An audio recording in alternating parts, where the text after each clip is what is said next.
안녕하십니까. 오늘은 경제 뉴스를 시작합니다. 한일 관계 악화 이후 일본으로의 해외 취업이 사실상 막히게 되면서 부산의 젊은이들이 이제는 동남아로까지 눈을 돌리고 있습니다. 전국 최악의 청년 실업률에다 부산의 20대 청년들 소득이 부채를 따라가지 못하고 있다는 조사 결과도 나오고 있습니다. 이만은 기자가 자세히 전해드립니다. 지난달 30일 열린 부산 청년 아세안 해외 취업 박람회장입니다.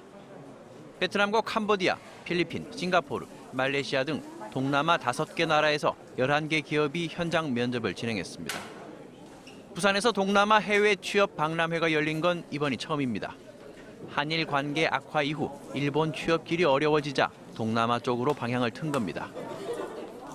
지금 말레이시아나 캄보디아나 베트남 같은 곳에 국내 기업들이 많이 진출해 있기 때문에 국내 기업하고의 네트워크라든지 현지에 살고 있는 한인들하고의 관계라든지 이런 것들에 대해서 수요가 매우 높아서 올해 1분기 부산 지역 청년 실업률은 전국 최악인 12.4%로 전국 평균 9.7%에 비해 월등히 높은 수치입니다.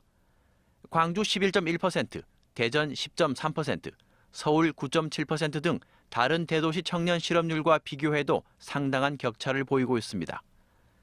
지역 일자리가 부족하니 수도권으로 몰리고 이마저 여의치 않자 일본으로 향했던 부산 청년들이 이젠 동남아를 차선책으로 삼고 있습니다.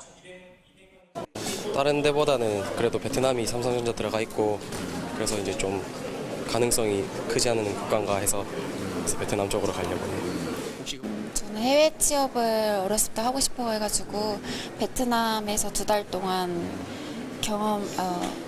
베트남어를 배우고 이제 베트남 기업에 진출할 생각이었습니다.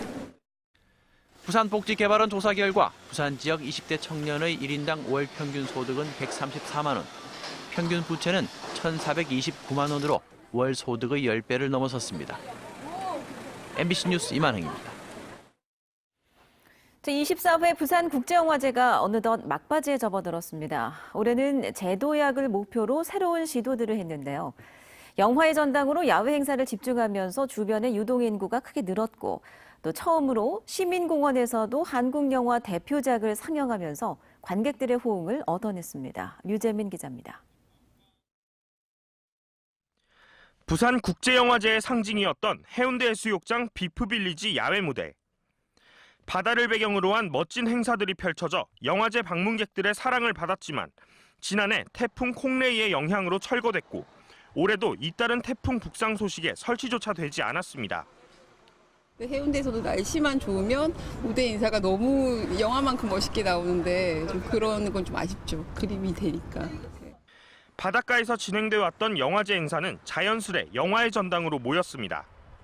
주변 유동인구도 눈에 띄게 늘어났습니다.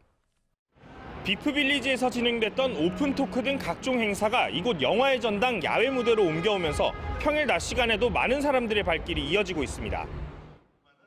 부산 시민공원도 이제 영화제의 열기를 느낄 수 있는 축제의 장으로 발돋움했습니다. 한국영화 100주년을 맞아 대표작 10편을 선보이는 야외 특별 상영전이 펼쳐지고 있는데 해운대와 영화제의 태동지 남포동에 이어 시민공원까지 영화제의 외연을 넓혔습니다. 이런 정도의 삼각형의 확장성을 24년 만에 처음 시도한다는 것에 이제 의미를 두고 있습니다. 중심은 영화의 전당에다 두고 부울경을 아우르는 이제 저희들의 관객 서비스, 시민 서비스를 막바지에 접어든 부산 국제영화제. 새로운 시도와 다양한 변화로 지난해 목표인 정상화를 넘어 제도약과 집결이라는 올해 영화제의 새로운 목표 달성에 관객과 시민들은 어떤 점수를 줄지 주목됩니다. MBC 뉴스 류잼리입니다. 인터넷과 모바일 등 이른바 디지털 금융이 확산되면서 금융거래에서도 노인들이 소외된다는 지적이 많습니다. 부산은 노인 인구 비중도 높고 고령화 속도 역시 전국 최고 수준이어서 특히 이 문제가 더 심각한데요. 금융 소외 노년층을 잡기 위해 은행권이 맞춤 서비스를 강화하고 있습니다. 정은주 기자입니다.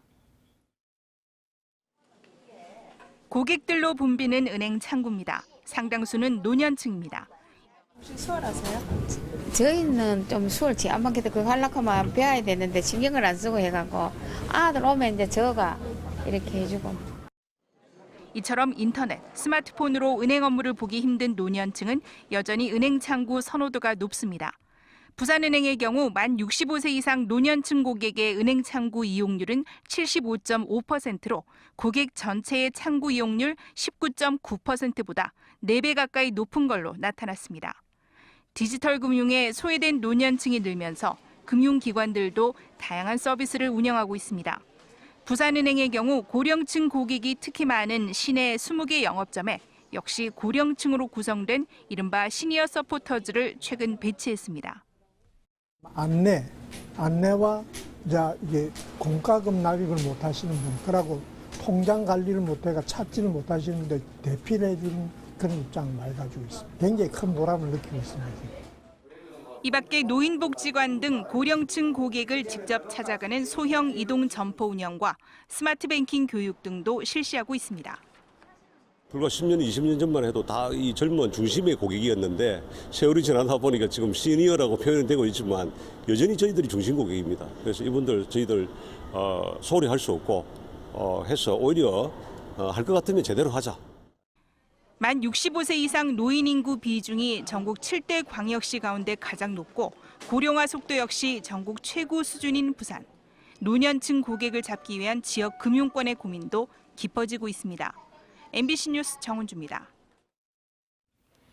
오늘 오전 7시쯤 남해 제2고속도로 지선 가락 나들목 부근에서 경남 방향으로 달리던 41살 김모 씨의 트레일러가 앞서 정차하고 있던 승용차 등 차량 6대를 잇따라 들이받았습니다. 이 사고로 승용차 운전자 57살 문모 씨가 그 자리에서 숨졌고 4명이 부상을 당했습니다. 경찰은 김 씨가 트레일러 뒷부분에서 이상한 소리가 들려 고개를 돌린 사이 차량을 들이받았다는 진술을 토대로 정확한 경위를 조사하고 있습니다. 오거돈 부산시장이 유튜브 채널 가로세로 연구소 운영진을 명예훼손 혐의로 형사 고소한 데 이어 5억 원의 민사상 손해배상을 청구했습니다.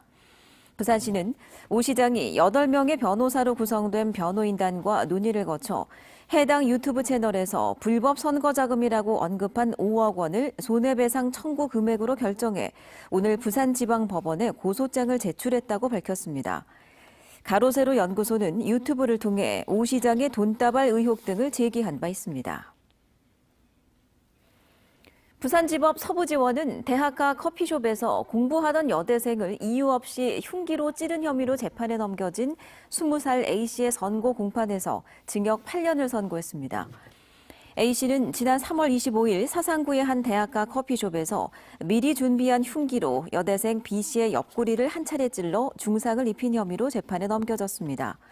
재판부는 망상에 사로잡혀 아무 이유 없이 흉기를 휘둘렀고 피해자가 큰 상처를 입고 정신적으로도 불안감을 호소하고 있다며 중형을 선고한 이유를 밝혔습니다. 민선 7기 부산시에 대한 첫 국정감사가 내일 부산시청에서 열립니다.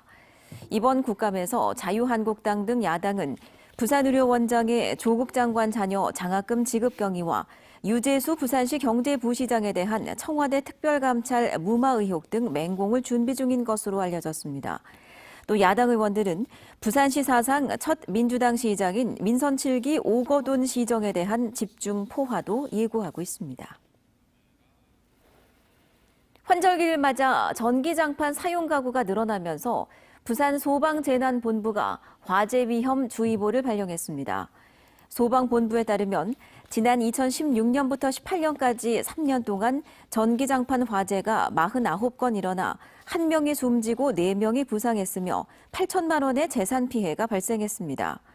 소방본부는 전기장판을 접은 상태로 보관해선 안 되며 라텍스 제품과 같이 사용할 경우 열이 축적돼 화재 위험이 높아진다며 시민들의 주의를 당부했습니다. 부산 황령터널에서 자동음성 안내방송을 실시한 뒤 대형 교통사고가 줄어든 것으로 나타났습니다. 부산경찰청은 지난 6월부터 지난달까지 넉 달 동안 남구 황령터널에서 발생한 대형 교통사고가 2건에 불과해 지난해 같은 기간 5건보다 절반 이하로 줄었다고 밝혔습니다. 경찰은 지난 6월 추돌 위험이라는 음성 안내방송 시스템을 구축한 뒤 사고가 줄어든 것으로 분석하고 있습니다. 황령터널에선 해마다 10여 건의 대형 교통사고가 발생하는 등 전국 터널 가운데 사고 다발 1, 2위에 오명을 써왔습니다.